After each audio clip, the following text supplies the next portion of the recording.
Hello বন্ধুরা, আশা করি আপনারা সবাই ভালো আছেন। আপনারা যারা বসনিয়া যেতে চান তাদের জন্য এই ভিডিওটি।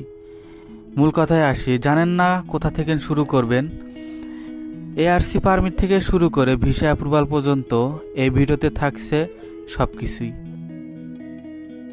আমি A to Z পর্যন্ত ডিটেলস বলবো, তাই ভিডিওটি শেষ পর্যন্ত দেখলে পুরো প্রসেস ক্লিয়ার হয়ে যাবে। প্রথমে আসি, এআরসি পারমিট কি ও কেন দরকার।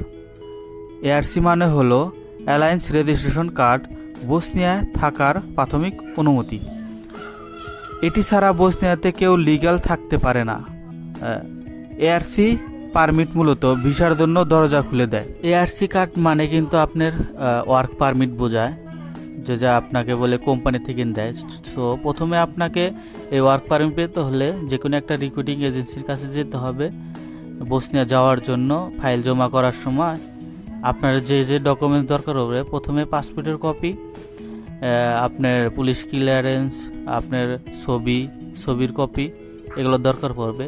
সো এইগুলো দিয়ে আপনার কোম্পানিতে তারা অ্যাপ্লাই করবে, কোম্পানি থেকে এই ওয়ার্ক পারমিটটা দেবে। সো এই ওয়ার্ক পারমিটটা আসার পরে আপনাকে এই পারমিট দিয়ে আপনাকে অনলাইন করতে হবে বসনিয়ার পোর্টালে, ওই পোর্টালে ভিসা অ্যাপ্লিকেশন যেটাকে বলে আপনার। তো এই ভিসা অ্যাপ্লিকেশনের সময়সীমা থাকে লং টাইম, ধাপে ধাপে হয়। সো এই ভিসাটা পেতে হলে আপনাকে 3-4টা ধাপ অতিক্রম করতে হবে। Request submit, request processing, request updating, request approve.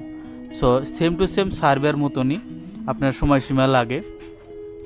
তো এই ভিসা অ্যাপ্রুভাল হলে কারে আপনাকে যেটা করতে হবে, ভিসা স্ট্যাম্পিংয়ের জন্য আপনাকে অ্যাম্বাসিতে পাসপোর্ট পাঠাতে হবে বিভিন্ন ডকুমেন্ট সহ। এটা আপনার এজেন্সি করবে।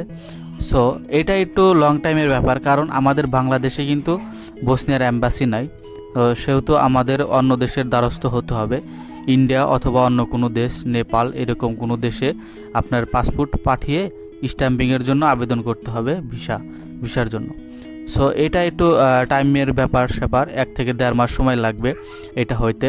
আর যদি ভালো কোনো এজেন্সি হয় তাহলে আপনার বেশি টাকা দিলে গারে আপনার একটু অ্যাম্বাসি কন্ট্যাক্ট করলে পারে তাড়াতাড়ি আপনার স্ট্যাম্পিং করে দিবে। সো আপনারা খুবই ধৈর্য ধরে থাকবেন। আর এইটার সময়সীমা আপনার ধরেন সার্ভের মতনই 7 থেকে 8 মাস, 9 মাস এরকম সময় লাগে এই ভিসাটা পাওয়ার জন্য। তো আপনারা যারা বসনিয়াতে যেতে চান তারা অবশ্যই দেখে শুনে জমা দিবেন। বর্তমানে কিন্তু ভুয়া এজেন্সি, বাটপার এজেন্সি দিয়ে বোঝায়,